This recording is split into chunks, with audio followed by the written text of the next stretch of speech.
పడిన లోక సువార్త పరిశుద్ధ లోక సువార్తలో 57వ వచనం నుండి 62వ వచనం వరకు మనం చదువుకున్న సందర్భంలో ప్రభు కొన్ని మాటలు అక్కడ మాట్లాడుతూ ఉన్నాడు. ఇది ప్రాముఖ్యంగా విశ్వాసులకు సంబంధించింది. ఈ లోకంలో చాలామంది ఉంటారండి. ప్రభు వెంబడించేవారు ఉంటారు, వెంబడించని వారు ఉంటారు. ప్రభువుని వెంబడిస్తూనే ప్రభు వారుగా ఉండని వారు ఉంటారు.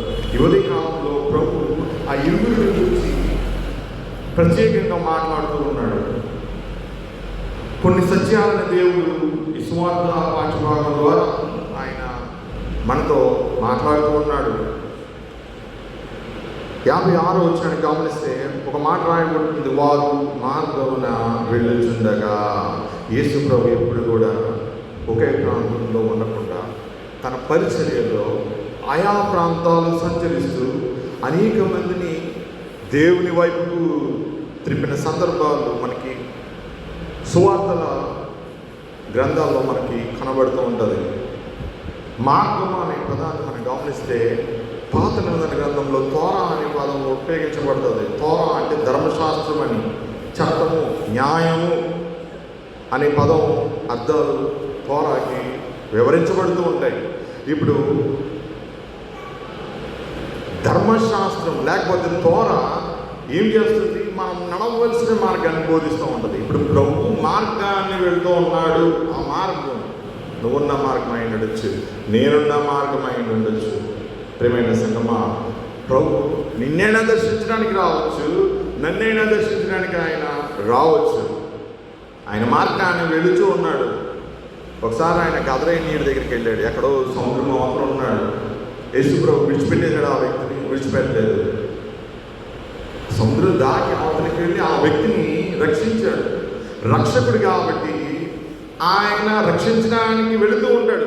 మార్గము నువ్వు నేను నడిచే మార్గం. ప్రియమైన సంఘం, ఆయన వస్తూ ఉన్నాడు ప్రతి విశ్వాసాన్ని కూడా ఉండడానికి.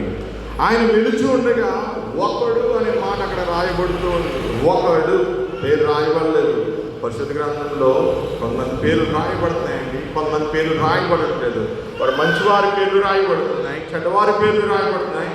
మంచివారి పేర్లు రాయబడడం లేదు, చెడ్డవారి పేర్లు కూడా కొన్నిసార్లు రాయబడడం లేదు. ఒకడు ఏం చేశాడంట? యేసు ప్రభుతో మాట్లాడుతున్నాడు. నీవెక్కడికి వెళ్ళినను నీ వెంట వచ్చేదనని ఆయనతో, నీవెక్కడికి వెళ్ళినా నీ వెంట వచ్చేదను.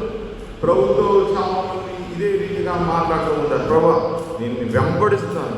ఆరంభ శోధం అంటారు దీన్ని.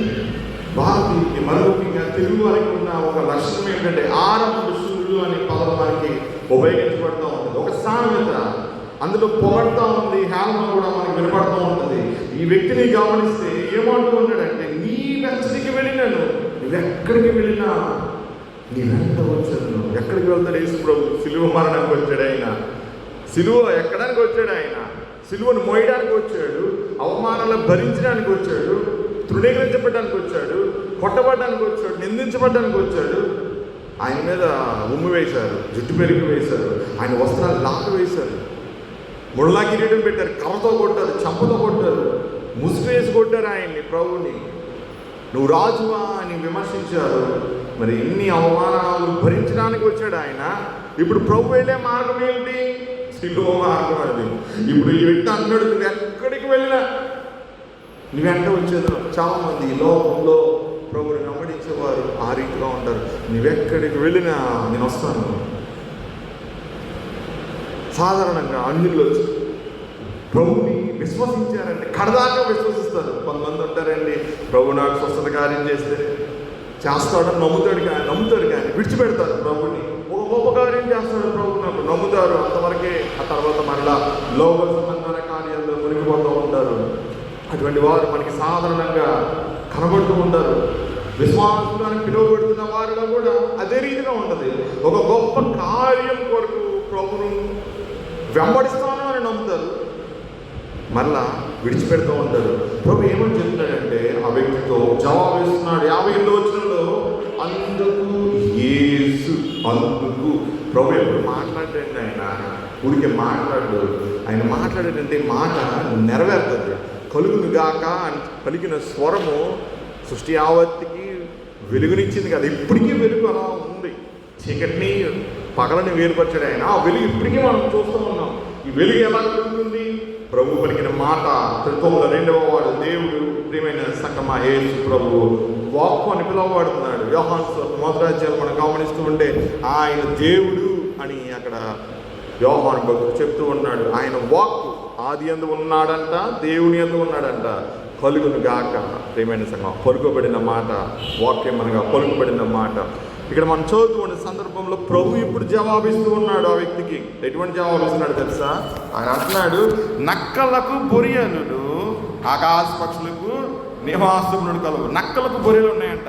బొరియలు తెలుసు కదండి, మనం జియోగ్రఫిక్ ఛానల్లో లేకపోతే డిస్కవరీ ఛానల్స్లో మనం చూస్తూ ఉంటే అనేక జంతువుల్ని, అడవి జంతువులు చూపిస్తూ ఉంటాడు. అక్కడ ఆ జంతువులు ఏ రీతిగా నివసిస్తూ ఉన్నాయి. 24 hours కూడా కెమెరాలో పెట్టి రికార్డ్ చేస్తూ ఉంటారు. డిమాండ్ సంగమా, మనం చూడొచ్చు, మనం వాటి దగ్గరికి వెళ్ళకపోవచ్చు, మన కళ్ళతో వాటిని చూడకపోవచ్చు, కానీ రికార్డ్ అయిన దృశ్యాలను మనం చూడొచ్చు. ఇక్కడ రాయబడుతున్న మాట ఏంటి అని అంటే, నక్కలకు బొరియలు ఉన్నాయంట, ఆకాశ పక్షులకు నివాసములు కలవంట. కొన్ని రోజులు కొన్ని నెలల క్రితం అనమాట ఒక పక్షి వస్తుంది మా ఇంటి దగ్గరికి. ఏసీ మీదకి వస్తుంది. కిందన్నీ మొక్కలు ఉన్నాయి, డోర్ పక్కనే ఉంది ఏసీ. చిరాకు చేస్తుంది. అది గూడు కట్టుకోవాలనుకుంటుంది, మేము తీసేస్తున్నాం. గూడు కట్టుకోవాలనుకుంటే ఇవన్నీ తీసుకొస్తుంది, తీసేస్తున్నాం మేము. తర్వాత మా చెల్లెళ్ళు ఏం చేశారంటే గూడు ఒకటి రప్పించారు అమెజాన్ వాటి కొరకు. అది గూడు వచ్చిన తరువాత గూడు పెట్టాం దానికి. ఆ గూడిని మరలా ఏం చేసుకుంది, అది మరలా అది బయటికి వెళ్ళి ఆ చిన్న చిన్న పొరలు ఏరుకొని వచ్చి ఆ గూడు లోపల అది ఉండడానికి, పిల్లలు ఉండడానికి కావాల్సిన ఏర్పాట్లు చేసుకుంది. మొన్న చూస్తే అది పిల్లలు పుట్టాయి, పెద్దగా అయిపోయినాయి. ఇప్పుడు ఎగురుతున్నాయి ఆ పిల్లలు, పక్షి పిల్లలు.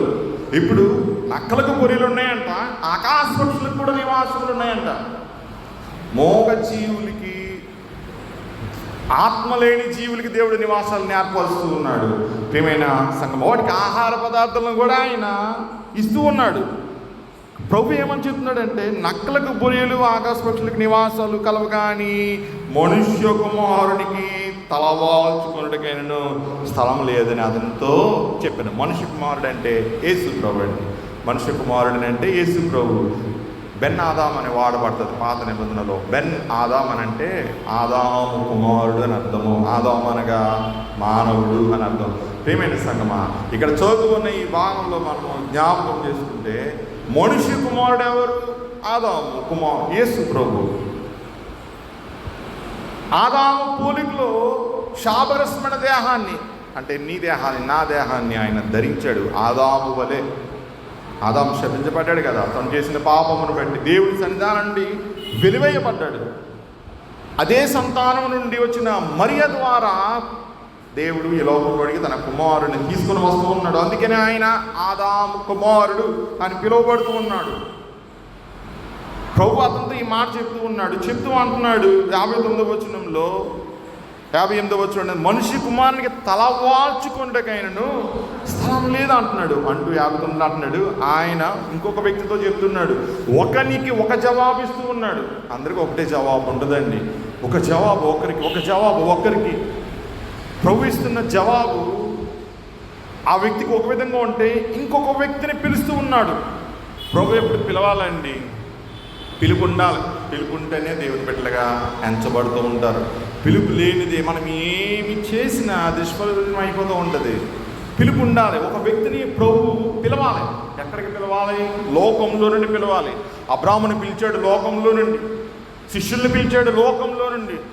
పిలుచుట అనగా వేరుపరుస్తూ ఉంటాడండి ఎప్పుడు కూడా దేవుడు. లోకంలో నుండి, చీకట్లో నుండి, పాపంలో నుండి తన బిడ్డలను ఆయన ప్రత్యేకపరుస్తూ ఉంటాడు. ఐగుప్తులో మనం జ్ఞాపకం చేసుకుంటే ఇశ్రాయేలు ప్రజల్ని ఐగుప్తు నుండి ఆయన వేరుపరుస్తూ ఉన్నాడు. వేరుపరచుట అనేది దేవుడు చేసే ప్రక్రియ. వేరుపరిచి తన కొరకు తన బిడ్డలుగా ప్రతిష్ఠిస్తూ ఉన్నాడు ఇశ్రాయేలు ప్రజల్ని. ఈ భాగంలో మనం చదువుతూ ఉన్నప్పుడు, నేను నిన్ను వెంబడిస్తాను ప్రభువా అంటే కడ వరకు ఉంటాను అని అడుగుతూ ఉన్న ఆ వ్యక్తికి ఆయన తన పిలుపునివ్వడం లేదు. ఇది పరిచర్యకు సంబంధించిన పిలుపు ఇది. అయితే ఇప్పుడు ప్రభు ఏమని చెప్తున్నాడు 59వ వచనంలో, మరియకుతో నా వెంట రమ్మని చెప్పాను. ఒకడేమో అడుగుతుంటే ఆయన వద్దన్నాడు. నువ్వు నీ పరిచర్య, దేవుడు నీకు ఇచ్చిన విశ్వాస జీవితాలను నువ్వు కొనసాగించు అంటున్నాడు. ఇంకొక వ్యక్తితో అంటున్నాడు నా వెంట రమ్ము అంటున్నాడు. నా వెంట రమ్ము అని ఆయన అక్కడ చెప్తూ అంటున్నాడు. ఆయన ఆ పిలుపునిస్తూ ఉంటే అతని యొక్క ప్రతిస్పందనను మనం గమనించాలి. ఏమని చెప్తున్నాడంటే, అతడు నేను వెళ్ళి మొదట నా తండ్రిని పాతిపెట్టి వచ్చేటప్పుడు సెలవివ్వని మనవి చేశాను. ప్రియమైన సంగమా, ప్రభు నేను పిలుస్తూ ఉన్నాడు అని అంటే నీకు ఏ పని ఉన్నా సరే అది విడిచిపెట్టి ప్రభు సన్నిధానానికి వచ్చేయాల్సిందే. నీకు ఏ పని ఉన్నా సరే సాకులు చెప్పడానికి వీలు లేదు. సాకులు చెప్తాడండి మానవుడు. ఎందుకంటే సాకులు కల్పించుకోవడంలో ఆదాము నుండి నేర్చుకున్న ఒక విద్య అది, హవ్వ నుండి నేర్చుకున్న విద్య అది. ప్రియమైన సంగమా, సాకు చెప్పి తప్పించుకోవడం అనేది విశ్వాసులకు ఉండే ప్రధానమైన లక్షణం. ఇద్దరు కూడా విశ్వాసులే. ఒకరిని వద్దన్నాడు ప్రభు, ఇంకొకరిని రమ్మని చెప్తూ ఉన్నాడు. రమ్మని చెప్తూ ఉన్న సందర్భంలో అతను చెప్తున్న మాట ఏమిటి? నా తండ్రిని పాతిపెట్టి వచ్చేటప్పుడు సెలవేమో. నిజంగా అతని తండ్రి అప్పుడు చనిపోయిండుంటే అతను యేసు ప్రభుని అడిగి ఉండేవాడు, నా తండ్రి దగ్గరికి రా ప్రభువా, నా తండ్రిని బ్రతికించు అని. ఈ వ్యక్తి బహుశా తన తండ్రి బ్రతికే ఉండుంటాడు, కడదినాలు అయి ఉంటాయి, అడుగుతూ ఉన్నాడు. అది కూడా అయి ఉండొచ్చు, లేకపోతే చనిపోయాడేమో, అప్పటికే ప్రభుతో మాట్లాడటానికి వచ్చాడేమో. కానీ పాతి పెడతాను అంటున్నాడు. ప్రభు దగ్గరికి వచ్చినాడు. ఎప్పుడు కూడా ఏది పాతి పెట్టడండి. ఆయన పునరుత్థానింప చేయవాడు, పునరుజ్జీవింప చేయవాడు, పడిపోయిన దానిని పైకి లేవనెత్తేవాడు, చనిపోయిన వారిని కూడా ఆయన బ్రతికించేవాడు. ఈ వ్యక్తి ప్రభుతో చెప్తున్నాడు, నా తండ్రిని పాతి పెట్టి వచ్చిన సెలవేమో, అప్పుడు దాకా అవుతాను అంటున్నాడు. ప్రభు దగ్గరికి రాకుండా చాలా సమయం ఉందిలే, రిటైర్ అయిపోయిన తర్వాత అప్పుడు మనం పరిచర్య చేద్దాం. ఎలాగా? బైబిల్ చదివేసుకోవటం, ఎక్కడో చోట డిగ్రీ సంపాదించుకోవటం, పేరుకు ముందర ఎవరైనా పెట్టుకోవడం, ఇవాంజలిస్ట్ అని పెట్టుకోవడం, బ్రదర్ అని పెట్టుకోవడం. నిజంగా నీకు దేవుడు పిలుపునిస్తే ఆ పరిచర్యను ప్రభు నేను పిలిచినప్పుడు ఎందుకు చేయవు నువ్వు? చాలామంది లోకంలో అలాగే ఉంటారండి. పరిచర్యలో కష్టాలు ఉంటాయంట. ఒక ఆమె ఒకళ్ళు అంటున్నారు, నాతో నాకు బాగా తెలిసిన వాళ్ళు ఏమంటున్నారంటే, పరిచర్య అంటేనంట పాస్టర్ గారనంట అడుక్కోవాలంట, అందుకని నా బిడ్డను నేను సేవకు పంపలేదండి. ఎవరు చెప్పారు అలా అడుక్కోవడం అని సేవ అంటే? ప్రియమైన సంగమా, ఇటువంటి భావాలు ఉంటాయి. ఉద్యోగం చేసుకోవాలి, వ్యాపారం చేయాలి, సేవ చెయ్యాలి, చివరిలో మరలా చర్చిలోనికి రావాలి. నేను చూసిన సంఘాల్లో కొన్ని సంఘాలు ఇటువంటివి ఉన్నాయండి. అప్పుడు వరకు వారు రారు ఆలయానికి, రిటైర్మెంట్ అయిపోయిన వెంటనే వచ్చేస్తారు, మేము కూడా పరిచర్య చేస్తామని. ప్రభు ఏమని చెప్తున్నాడు తెలుసా? నిన్ను యవ్వనంలో పిలువగా యవ్వనంలో నువ్వు కాడి మోయకుండా నీ జవసత్వాలన్నీ ఊడిపోయిన తర్వాత ఇప్పుడు వచ్చి నా పరిచయం నువ్వు ఎలా చేస్తావు? ప్రభు అడుగుతాడు ఈ మాట అటువంటి వ్యక్తుల్ని. ఈ వ్యక్తిని, ఒక వ్యక్తిని పిలుస్తూ నేను వస్తాను ప్రభు అంటే ఆయన వద్దా అంటున్నాడు. ఆయన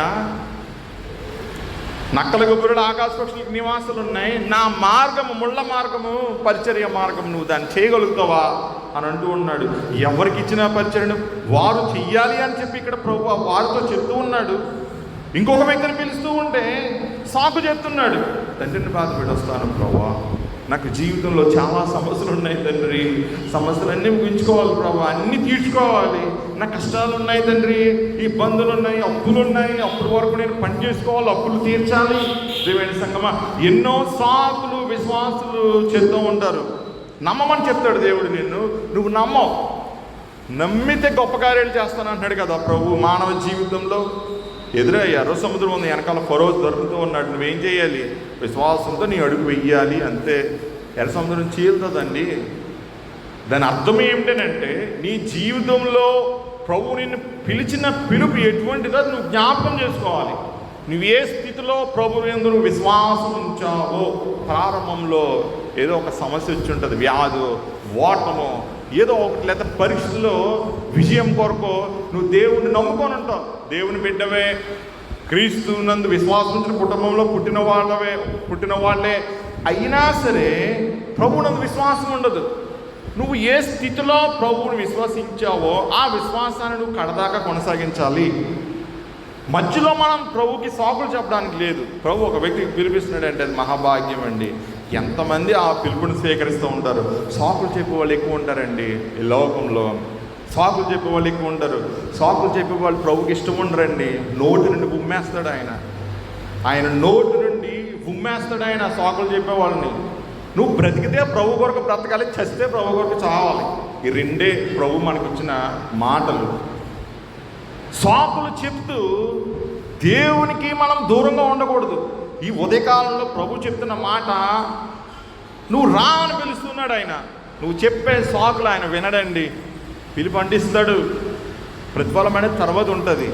ఈ భాగంలో మనం చదువుతూ ఉంటే 60వ వచనంలో ఒక మాట చెప్తూ ఉన్నాడు ఆ వ్యక్తితోటి. ఏమంటున్నాడు తెలుసా? అందుకాయన మృతులు తమ మృతులను, ఏమన్నాడండి? మృతులు తమ మృతులను. నేను పోయిన శుక్రవారం వాక్యం చెప్పాను కదా, ఏమని చెప్పాను దాంట్లో? ఏమని చెప్పాను? మన పాపముల వలన అతిక్రమముల వలన మనము చచ్చిన వారమై ఉండగా. మృతులంటే ఎవరు ఇప్పుడు? పాపులు, అతిక్రమకారులు. ఒక ఆయన అంటాడు తిరుగుబాటు అండి. తిరుగుబాటు అంటే అతిక్రమం, పాపం అది. పాపం వలన వచ్చే జీతం మరణము. ఎప్పటికైనా కొయ్యాల్సిందే. మరణం అంటే చనిపోవడం కాదు, నిత్య శిక్ష తర్వాత ఉంటుంది. ఈ లోకంలో అనుభవించాలి. ప్రియమైన సంగమ, మరణము. ఆదాము వెంటనే మరణించాడా? పండు తిన్న వెంటనే మరణం గురించి మాట్లాడాడు. ప్రభు చెప్పాడు, నువ్వు పండు తింటే నువ్వు మరణిస్తావు అని. చనిపోయాడు ఆదాము, చనిపోలేదు. 900 సంవత్సరాల పైగా బ్రతికాడు ఆదాము. బ్రతికినంతకాలం వేదన, ఘోష, అయ్యో నా ప్రభుకు దూరంగా ఉన్నానే, నా ప్రభు సంఘానికి దూరంగా ఉన్నానే అని విలపిస్తూనే అదే కన్నీటితో చనిపోయాడు ఆదాము. సంతోషంగా ఏం లేడండి ఆదాము. అన్ని సంవత్సరాలు బ్రతికాడు. మానవుడు ఒక 60, 70, 100 ఏళ్ళు బ్రతకడానికి ఇంత కష్టాలు పడుతుంటే ఆదాము 900 ఏళ్ళ పైన బ్రతికాడే. ప్రేమైన విశ్వాసి, ప్రభు ఆయన చెప్తూ ఉన్న మాట ఏంటో తెలుసా? వెంబడించబడ్డాడు. ఏ సమయమైనా సరే నీ కుటుంబంలో సమస్య ఉండొచ్చు, వేదన ఉండొచ్చు, కన్నీరు ఉండొచ్చు, వాటం ఉండొచ్చు, దుఃఖం ఉండొచ్చు, ఎడబాటు ఉండొచ్చు, ఒంటరితనం ఉండొచ్చు, విడిచిపెట్టబడవచ్చు. ప్రభు ఏమని చెప్తాడు తెలుసా? ద్వితీయోపదేశకాండం 37 అంటాడు. అలాగే యెహోషువ గ్రంథంలో 1వ అధ్యాయంలో కూడా ప్రభువు ఒక మాట చెప్తూ ఉంటాడు. ఏమిటంటే, దిగులు పడకము, జడియకము, భయపడకము, నేను నీకు తోడై ఉన్నాను. ప్రేమైన సంగమా, యెహోషువతోనూ చెప్తూ ఉంటాడు ప్రభు ఆ మాట. ఇశ్రాయేలు ప్రజలతో కూడా ఆ మాటను ఆయన చెప్తూ ఉంటాడు. ప్రేమైన సంగమా, నువ్వు భయపడకూడదు, నువ్వు దిగులు పడకూడదు. సాకులు చెప్పే మాట అది దురాత్మ బీజం ఉంటే మన మానవుడు సాకులు చెప్పగలుగుతాడు. విశ్వాసి ఎన్నడూ కూడా సాకులు చెప్పడానికి వీలు లేదు. అంతే. ప్రియమైన సంగమా, మనం జ్ఞాపకం చేసుకోవాల్సిన సత్యం ఏంటంటే, ప్రభు నేను పిలుస్తూ ఉన్నాడనంటే ఆయన నీకు గొప్ప భాగ్యాన్ని ఆయన ఇస్తూ ఉన్నాడని అర్థం. ద్వితీయోపదేశకాండ గ్రంథం 37:8 నీ ముందర నడుచువాడు యెహోవా, ఆయన నీకు తోడైండును, ఆయన నిన్ను విడివడు, నిన్ను ఎడబాయడు, భయపడకును, విస్మయమందుకు మన ఇశ్రాయేలీయులందరి ఎదుట అతనితో చెప్పాను. ప్రియమైన సంగమా, ఈరోజు ఓకే యెహోషువ వలె ఉన్నావేమో, నా ముందు ఇంత మార్గం ఉంది, నా ముందు ఇంత కష్టం ఉంది, నేను ప్రభువుని వెంబడించగలుగుతానా లేదా? ప్రభు ఏమో వెంబడించమంటున్నాడు, నేను ప్రయాణం చేయగలుగుతానా లేదా? నా కుటుంబ భారం ఈ విధంగా ఉంది, వ్యాపారం ఈ విధంగా ఉంది, నా ఉద్యోగంలో పరిస్థితులు ఈ విధంగా ఉన్నాయి, పరీక్షల్లో సబ్జెక్ట్స్ ఆగిపోయినాయి. ఇటువంటి సమస్యలు విశ్వాసికి ఉంటా ఉంటాయి. కానీ ప్రభు చెప్పే మాట ఏంటో తెలుసా? వెంబడించు అంటాడు. అది ఏ సమస్య అయినా సరే. ఓటమి ఎదురైనానండి, నువ్వు క్రీస్తుని వెంబడించడం మానకూడదు. వ్యాధి ఎదురైనా నువ్వు క్రీస్తుని వెంబడించడం మానకూడదు. అది మరణమైనా సరే క్రీస్తుని వెంబడించుట మానకూడదు. అంతే. అందుకే అంటున్నాడు, మృతులు తమ మృతులను బాధ పెట్టుకునేమో. చనిపోయిన వారంట ఎవరు? పాపులు, అతిక్రమకారులు. వాళ్ళే బాధ పెట్టుకుంటారు. ప్రభువు తిరిగి లేపేవాడై అన్నాడు. ప్రభువు తిరిగి లేపేవాడై అన్నాడు. విశ్వాసం ఎప్పుడు కూడా ఈ లోకంలో మరణిస్తారని భయపడకూడదండి. ఇక్కడ మరణిస్తే పరలోకంలో జీవిస్తూ ఉంటారు ప్రభువుతోటి. ఆయన మాట అంటున్నాడండి, అద్భుతమైన మాట చెప్తున్నాడు ఆ వ్యక్తితోటి. ఏమన్నాడు తెలుసా? నీవు వెళ్ళి దేవుని రాజ్యమును ఏమన్నాడంటే నీవు వెళ్ళి నువ్వేం చేయాలి? దేవుని రాజ్యాన్ని నువ్వు ప్రకటించాలి. ప్రభు ఇస్తున్న బాధ్యత ఆ వ్యక్తికి. సేవకు పిలుస్తూ ఉంటే ఆ వ్యక్తి సాకులు చెప్తూ ఉన్నాడు. ఒక వ్యక్తి నేను వస్తాను ప్రభు అంటే వద్దన్నాడు ప్రభు. ఈ వ్యక్తి పిలుపు పొందుకొని కూడా నేను వెళ్ళాలంటున్నాడు. అయినా సరే ప్రభు చెప్తున్నాడు, నువ్వు వెళ్ళి దేవుని రాజ్యంను ప్రకటించుమని వాటితో చెప్పాను. నువ్వు దేవుని సేవ చేస్తే నీ కుటుంబం పని ఎవరు చూసుకుంటారు? నీ దేవుడు చూసుకుంటాడు. నీవు దేవుని కార్యాన్ని నెరవేరిస్తే నీ కుటుంబ బాధ్యతను, నీ తల్లిదండ్రుల బాధ్యతను, నీ భార్య బాధ్యతను, నీ భర్త బాధ్యతను, పిల్లల బాధ్యతలను సమస్తాన్ని కూడా ప్రభువే చూసుకుంటాడు. ఓ సేవకుడు పరిచర్లో ఉన్నాడు. ఇంట్లో తండ్రికి బాగలేదు. ఇంటికి వెళ్ళిన తర్వాత సేవ చేస్తూ ఉన్నాడు. ప్రభు అన్నాడంట, ఆ తండ్రి కొరకు ప్రార్థిస్తున్నాడు ఆ సేవకుడు. ప్రభు అన్నాడంట ఆ సేవకుడితోటి, నువ్వు నా పని చేస్తున్నావు కాబట్టి నేను నీ తండ్రిని నేను చూసుకుంటాను అన్నాడంట. నీ తండ్రి బాధ్యత నాది. ప్రేమైన సంగమా, దేవుని కొరకు నువ్వు కార్యములు చేసేటప్పుడు ప్రభు నీతో పాటు ఉంటాడు. పరిచర్యకు సంబంధించే కాదండి ఇది. విశ్వాసిగా నీవు క్రీస్తుని నమ్మి ఆయనలో నువ్వు ఉంటూ ఉన్నావు అని అంటే, నువ్వు ఎదుర్కొనే ప్రతి కష్టంలో, ప్రభు నడిపించే త్రోవలో, నువ్వు వెళ్ళే ప్రతి మార్గంలో కూడా ప్రభు నీకు తోడే ఉంటాడు. ఓటములు ఎదురవ్వచ్చు, అవమానాలు ఎదురవ్వచ్చు, నిందలు ఎదురవ్వచ్చు, వ్యాధులు ఎదురవ్వచ్చు. ప్రియమైన సంగమా, ఎన్ని ఉన్నా ప్రభు ఏమంటాడంటే నేను నీకు తోడై ఉన్నాను అని అంటాడు. ఇప్పుడు మరలా 61వ వచనం చూద్దాం. మరి ఒకడు, ప్రభువా నీ వెంట వచ్చేదను కానీ నా ఇంటనున్న వారి యొక్క సెలవు తీసుకుని వచ్చినకు మొదలు నాకు సెలవిమ్మని అడుగుతున్నాడంటే ఏమంటాడంట మరి ఒకడు, మూడో వ్యక్తి ఇక్కడ, ప్రభువా నీ వెంట వచ్చేదను. ఈ వ్యక్తికి తెలుసు ప్రభు పిలుస్తాడండి. హృదయాలకు తెలుసండి ప్రభు ఎవరిని పిలుస్తాడు పరిచర్యకని తెలుసు వాళ్ళకి. నేను పరిచర్య పిలుపులో ఉన్నాను అని అనిపిస్తూ ఉందంటే నీకు ప్రభు నేను పిలుస్తున్నాడని అర్థం. అది ఏ పరిచర్య అవ్వచ్చు, పాటలు పాడవచ్చు, లేకపోతే ప్రార్థించవచ్చు, సువార్త చెప్పవచ్చు, అది కాపరి పరిచర్య ఉండొచ్చు, ఏదైనా సరే. ప్రియమైన సంగమా, ఈ వ్యక్తి అంటూ ఉన్నాడు, ప్రభా నీ వెంట వస్తాను. ఇతనికి తెలుసు ప్రభు పిలుస్తాడని. కానీ నా ఇంటి రెండవ వారి యొక్క సెలవు తీసుకుని వచ్చినకు మొదట నాకు సెలవు అంటున్నాడు. నా ఇంటికి వెళ్తాను ప్రభా, నా తల్లిదండ్రుల పర్మిషన్ తీసుకుంటాను, నా తోబుట్టులకు చెప్తాను, అందరు పర్మిషన్ తీసుకుంటాను తండ్రి అంటున్నాడు.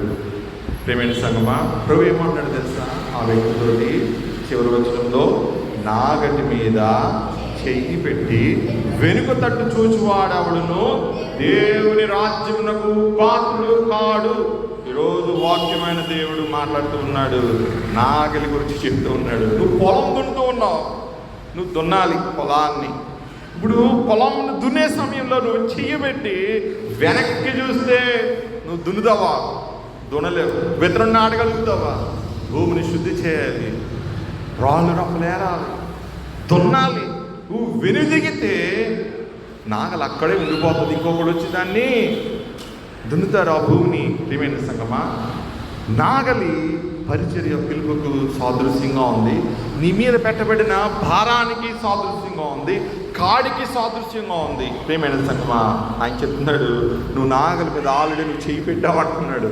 నువ్వు నాగలి మీద ఆల్రెడీ చేయి పెట్టావు, పరిచర్యలో నువ్వు ఆల్రెడీ ఉన్నావు. ఇప్పుడు నువ్వు వెనుకతట్టు చూస్తే దేవుని రాజ్యంనకు పాత్రుడవు కావు. మనం దేవుని రాజ్యానికి పాత్రులం అవ్వాలనంటే కష్టమైన సమయాల్లో ప్రభువుకు నమ్మకం ఉంచాలండి. ఆయన హత్తుకొని ఉండాలి. ఎన్నో పోరాటాలు ఉంటాయి, పోరాటాల మీద మనం మనసు పెట్టకూడదు. ఈ లోకంలో సాతాను వైపు మనం ఎప్పుడు కూడా మనసు పెట్టకూడదు.